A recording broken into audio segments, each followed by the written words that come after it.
jita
ndị otu Ifechukwude bụ ndị otu egwu Udo Quarters na Obulukwu, Aniocha South Local Government Area of Delta State. Gwa ya afai bụ ezewe ahụga m eketa ni mgbe afọ 3 nke izi m ga-ahụ ịbụ na akwụ n'ụlọ be late Dr. Stanley Okafor ya bụ Basalt eziokwu dọkọmntụ ilose ihe enwo oiluge 5 years o mana abụghị ụnụ abụọ ka m ji lose n'ụlọ nke ekpe na-abịa m ga-ahụ ịbụ n'ogbe anị ụnụ amarịna m ka ụnụ hụ ntata mana amarị ụnụ ya ka m ji sị ka m shia ụnụ ka ụnụ tee egwu ọzọ. Gwa ya afai ya na enye meni iji kpọkọme ndị otu egwu ni. Afa m bụ Agbamuche Dominion. Akpọkọm ndị egwu ni because I chọọ ka I tee egwu on Christmas Day so that ndị ọnọ bụ na enwere ihe ya akwụ ego we ga-akwụ n'ụlọ akwụkwọ wee tee I tesa ego na enwechi ike eji eje kwụ ụgwọ n'ụlọ akwụkwọ. Odemma, you have heard what the young lady said. Although my face is not showing in the camera, my name is Onwode Ngozi Fortune. And the young girl just narrated that they dance this annually so that they can raise school fees for themselves, especially those of them who cannot afford to pay school fees early in the year. Kiba find you oye sokoni. Oh no, Mado ne kono de. I demand to 12. Owo any mono by secondary school. Ya bo any me when you ka by secondary school. Se so mad na be. Ndị ọzọ bụ primary school. Okay, daalụ na down egwu amagbu unu. And eyi unu nke nwe ike. Ndị ekirizikwo the video ndị like na onyo eziche no dịka kwa siziche no mbụ.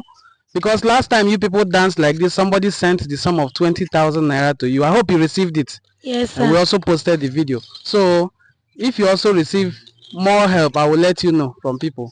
Thank you, and God bless you for promoting the Enuani culture. This is called Egwaja. And the last time I saw them, they were dancing with a couple of young boys. Back when you send the case on no etegu ganjono. I chose na witezi. Olobo kwa ditezi kita. Ite me olobo ezia. Ya woncho wa me wike hu Okay, down.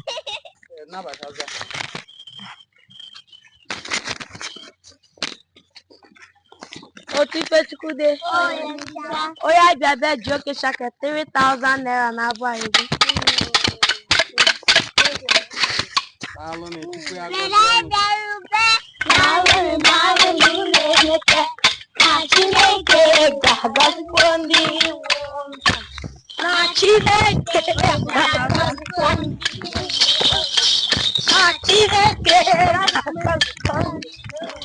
Pem.